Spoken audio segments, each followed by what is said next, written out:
Às 3h07, Lígia Neves falando ao vivo do principal palco de manifestações na capital paulista. E voltamos agora com mais análises na nossa bancada de entrevistas e no nosso estúdio também com a Denise Campos de Toledo.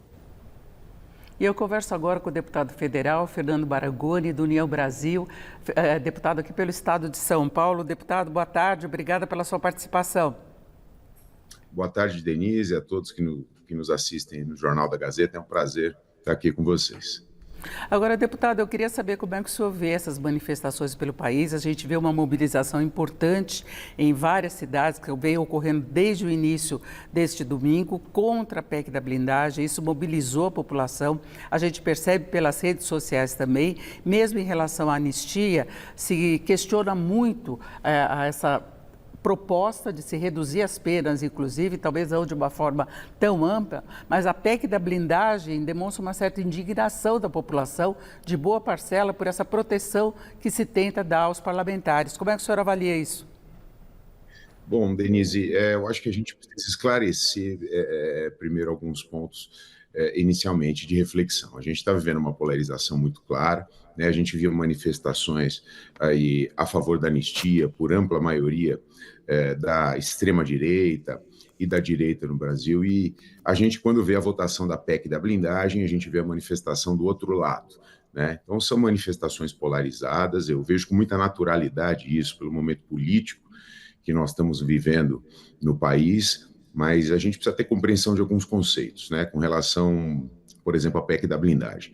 A PEC da blindagem nunca estava sendo discutida nos últimos anos no Congresso, né? Esse texto evoluiu, é um texto da Constituição de 88, e quando esse texto foi inserido na Constituição de 88, quer dizer, prerrogativas e garantias, né, e há uma diferença muito clara entre prerrogativa e garantia do que privilégio, né? Privilégio é algo dado em razão de uma condição pessoal. Prerrogativa é algo dado em razão da função que as pessoas exercem. Então, a gente está vivendo um momento de um desequilíbrio institucional muito grande, isso é fato, né? STF, por várias vezes, invadindo competência do Congresso, extrapolando as suas próprias competências, o Executivo. Eu acho que a partir do governo do ex-presidente, a gente se iniciou aí um desequilíbrio das instituições, o Executivo avançando para cima do Judiciário, o Legislativo avançando, enfim. Então, nós estamos vivendo um momento em que todos os poderes estão buscando caminhos para se proteger. E, nesse momento, volta a discussão da PEC.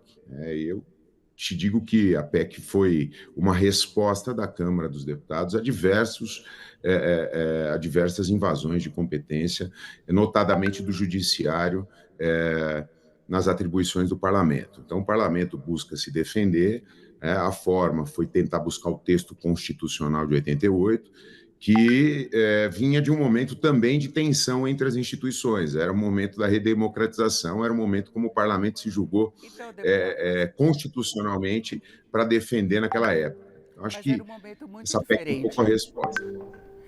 Era um momento muito diferente da Constituição, porque se vinha de uma situação política diferente do país, em que, de fato, o Congresso foi perseguido politicamente, os parlamentares tinham perdido os direitos políticos, houve cassação, fechamento do Congresso, e nós vivíamos uma ditadura.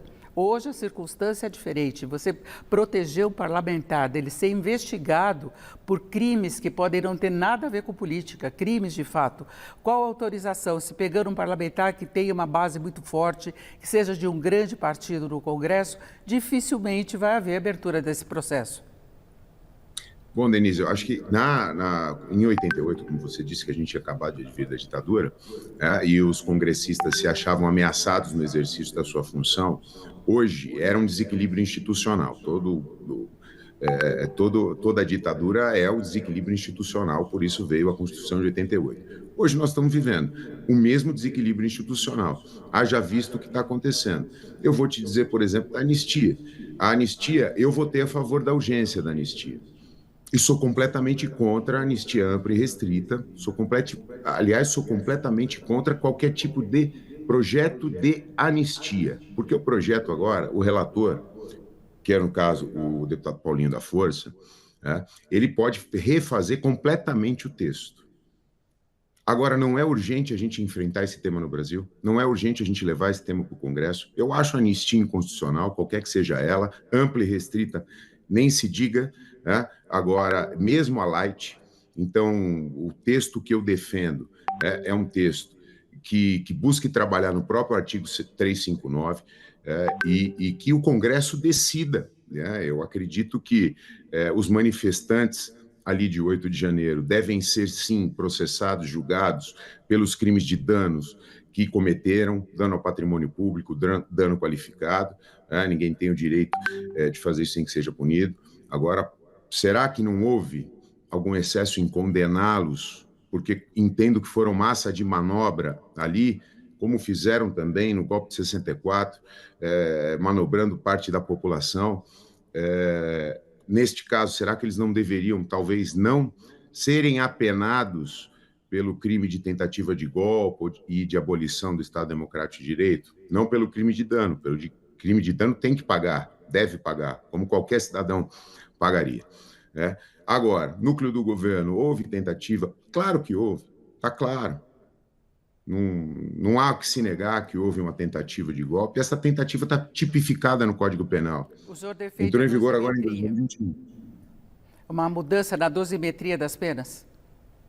No máximo isso, e não qualquer discussão em descondenar ou questionar o mérito do julgamento. Foi a primeira vez que esse artigo foi interpretado, infelizmente, porque estamos numa democracia, graças a Deus, consolidada no Brasil há 40 anos, então, infelizmente, a gente teve essa tentativa. É muito triste isso para o Brasil, e foi a primeira vez que o artigo 359 foi interpretado pelo Judiciário. Nós não temos jurisprudência. Então, se o Congresso resolve reavaliar, né, no que diz questão à pena, pura e simplesmente, né, o artigo 359, eu defendo que talvez esse seja o único caminho, do ponto de vista moral, em defesa da democracia, e do ponto de vista constitucional, né? Agora, e, se me permite, sim, pode Denise, falar. eu queria fazer só uma observação jurídica, né? Porque às vezes eu sinto muita gente confundindo. Quando a gente fala todo o Código Penal, todo tipo penal, todo crime que está previsto no tipo penal, ele prevê sempre um verbo nuclear. Então, um crime de homicídio, matar alguém, pena 8 a 15 anos de reclusão. Quando se trata de crime contra a democracia, veja, você não pune o crime consumado, porque se alguém tenta matar alguém e não consegue por circunstâncias alheias, ele responde pelo crime, matar alguém, na modalidade tentada. Crime contra a democracia não dá para se punir a consumação, porque se ele se consumar, não temos mais democracia e não teremos mais julgamento com relação àquele crime. Exatamente. Agora, na questão da blindagem, que eu gostaria de voltar, deputada, a falar com o senhor, nós temos vários tipos de crimes dos quais parlamentares já foram envolvidos, condenados e até presos. Não é uma questão política. Agora, proibir a investigação, o senhor não acha que é um abuso de poder do parlamento brasileiro, de você criar uma casta da sociedade que fique imune às investigações por protecionismo, não se sabe que tipo de acordo que pode rolar para garantir isso, e todo cidadão brasileiro está sujeito a investigações. Mesmo que haja esse embate com o STF, e o Congresso, em muitas circunstâncias, se fale em perseguição política, porque houve a questão de fake news. Agora, nós já tivemos vários parlamentares e a proteção seria estendida também às assembleias estaduais. E nós já tivemos vários políticos envolvidos com crimes de fato, envolvidos com crime organizado, com facções. Nós temos processos em andamento agora. Tem a questão da destinação errada de recursos através das emendas partidárias, das emendas políticas. Como proteger esse tipo de político? Bom, Denise, eu acho que é super importante, esclarecedora a sua questão. Até porque você está falando com uma pessoa, com um deputado que votou a favor da PEC da blindagem, muito ainda discordando de alguns pontos. Aliás, não é discordando de alguns pontos, né? Eu acho que se nós não estivéssemos vivendo esse momento, né, desse embate institucional, de abusos de todos os lados, eu tenho certeza, não estaríamos discutindo a PEC da blindagem. Então, acho que a PEC é um retrocesso, não tenha dúvida, do ponto de vista da onde a gente quer caminhar com a sociedade para cada vez mais transparência, enfim. Eu, graças a Deus, não respondo a nenhum inquérito no STF, em lugar nenhum. Então, assim, o que eu quero dizer, as instituições reagem cada uma à sua maneira. Acho que o que eu gostaria, né, e acho que está caminhando para isso, que essa PEC fosse enterrada no Senado, para que essa lei não entrasse em vigor, para que essa emenda constitucional não entrasse em vigor, esse seria o melhor dos mundos, mas também, de certa forma, entendendo que o parlamento precisava dar uma reação. Hoje você vê muitos parlamentares acuados no exercício da função parlamentar, porque cada hora é um inquérito que abre, é isso, aquilo, decisão monocrática, depois se comprova que não houve nada, enfim, e o parlamentar ficou ali acuado no exercício da sua função parlamentar. Agora, não é uma PEC que eu posso dizer que, assim, um sentimento meu, tá, Denise, dos partidos de centro. Muita gente votou numa resposta, e você sabe bem disso, Denise, muitas vezes você não controla muito o que entra ou o que não entra no trecho. Às vezes você fala assim, pô, a gente precisa dar um recado, né? Mas foi demais. Mas se eu não voto, a gente não conseguiria dar nenhum tipo de recado, né? Então, meu sentimento é que essa PEC deve ficar pelo Senado, e deveria mesmo, mas também o STF sente que o Congresso também tem seu poder de reação. Agora, e que venha um projeto, e eu tenho certeza que virá, torço para isso, conheço o deputado Paulinho, independente de qualquer ideologia política, é um deputado que sempre defendeu a democracia, e o que está em jogo aqui é a democracia. A minha opinião é muito clara e muito tranquila, quer dizer, e as pessoas precisam dissociar, para que a gente não se confunda com essa votação da urgência, Denise, é importante esclarecer isso.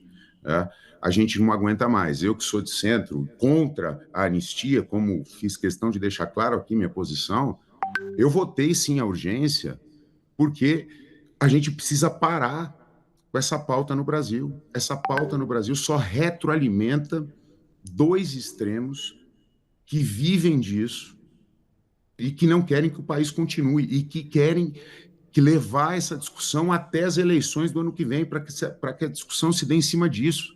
Agora, E não em você cima não de acha proposta. que o Congresso passou um recado muito ruim para a sociedade com esse excesso de pautas políticas que foram avançando e não se tratando de pautas relevantes para a sociedade, pautas econômicas, até a questão da faixa de isenção do imposto de renda, que vai beneficiar milhões de brasileiros. Pode ser uma pauta do governo, mas, de qualquer forma, é uma questão de justiça com os mais pobres, essa correção, essa faixa de isenção maior.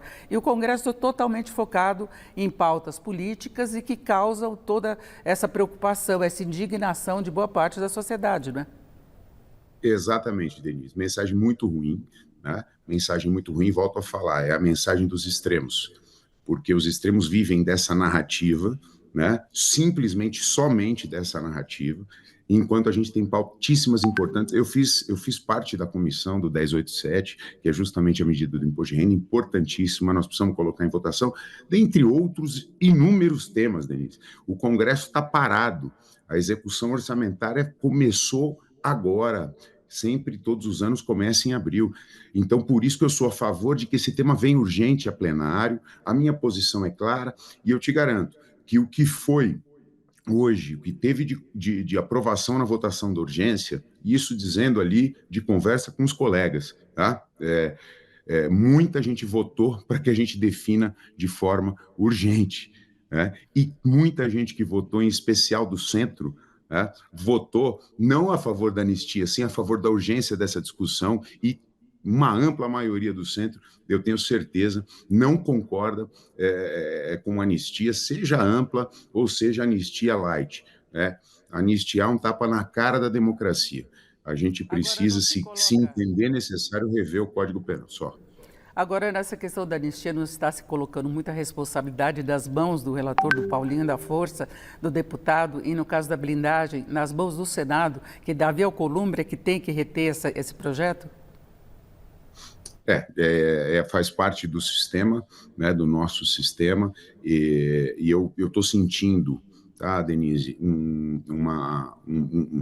uma vontade muito grande, tanto do Senado, através do senador Davi, da Câmara, do presidente Hugo, e aí os relatores, vejam que os relatores, cada um emitiu uma opinião contrária ao mérito do projeto. Eu não sei se a gente consegue enxergar isso de forma clara, né? O senador relator da PEC da blindagem, que é escolhido pelo presidente da Casa, no Senado, já deu declarações aí contra a PEC, né? E a gente tem o Paulinho da Força, que é relator, né, de um PL de anistia, dizendo que não concorda com a anistia, né? Então isso faz parte um pouquinho aí do sistema político que vai fortalecer isso tudo, né? Fortalece a possibilidade daquilo que eu tenho certeza que está sendo buscado, que é um acordo, inclusive com a participação do STF. O STF tem que estar na mesa nesse acordo, o governo tem que estar na mesa nesse acordo, além do Congresso Nacional, representado pela Câmara e pelo Senado, para que a gente de vez tenha uma pacificação entre as instituições. Então, se chegar um amplo acordo, eu acredito que sim. Eu acredito que sim. Nós vamos ter certeza ou não disso, Denise, na votação do mérito, né? É ali que a gente tem que estar atento ao posicionamento de cada deputado e ao texto substitutivo, que é substitutivo, eu não tenho dúvida, porque eu tenho certeza que o Paulinho não vai fazer nenhum texto relacionado a qualquer tipo de anistia, ele deve fazer um substitutivo, né, trabalhando a dosimetria da pena e etc. E eu tenho certeza que se esse texto for aprovado, né, e a gente vai ver aí a quantidade de votos de ambos os lados, do centro, né, da direita, a gente vai fazer aquela análise política depois da votação para olhar e falar... Votou, todo mundo, houve todos os nomes lá. Exato. Então o seu está lá na PEC da blindagem, né?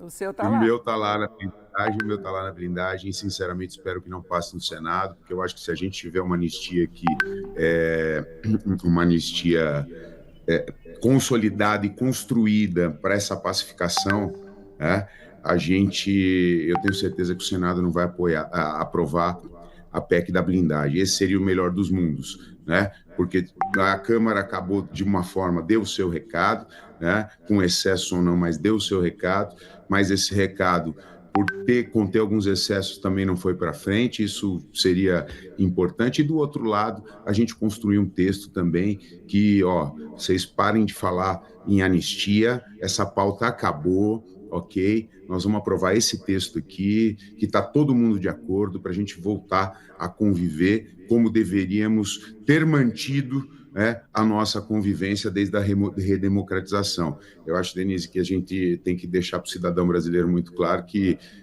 quando essa revolução institucional começou, né, a gente estava em paz. O senhor de início falou em recado que havia necessidade. Esse recado foi para o STF em relação à blindagem? Foi para o STF, sem dúvida. Sem dúvida, foi para o STF. Mas se tenta influir e cede de algum modo as ações? E de várias formas, não é simplesmente só com relação aos processos, Denise, criminais, né? Eu vou dizer para você, no meu caso, eu, graças a Deus, nunca respondi a nenhum processo, já fui secretário de Estado, secretário municipal, enfim, ocupo cargos públicos há muitos anos. Mas eu fico, por exemplo, muito indignado, né?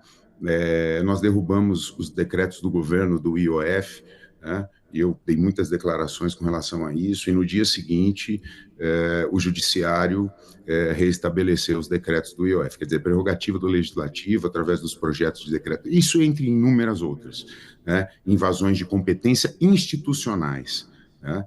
Claro, quando você quer dar um recado, obviamente na Câmara dos Deputados, a hora que você vai dar um recado, o texto vai sendo enxertado por colocações de diversas pessoas, e aí ou você abre mão de tudo, ou não, né? Enfim, vamos então a gente vive acompanhar então nos próximos dias, deputado, vamos ver se acontece o que o senhor está prevendo. Por enquanto, agradeço muito sua participação aqui na nossa programação especial deste domingo, né? E que seja uma pacificação a partir de tudo isso, né?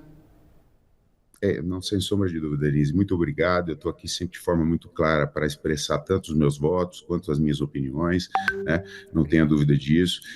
No mérito, eu espero que a gente não cite nem fale, e esse é o relatório que eu vejo que vai vir do Paulinho em anistia, e consiga também barrar a PEC no Senado. Eu acho que se a gente caminhar esses dois, se a gente caminhar um pouquinho dessa forma que a gente conversou aqui, Denise, a gente tem uma pacificação e vamos tratar do que o Brasil precisa, que é trabalho. Boa tarde, deputado Fernando Marangoni, do União Brasil. Obrigada pela participação mais uma vez. É com você, Laerte.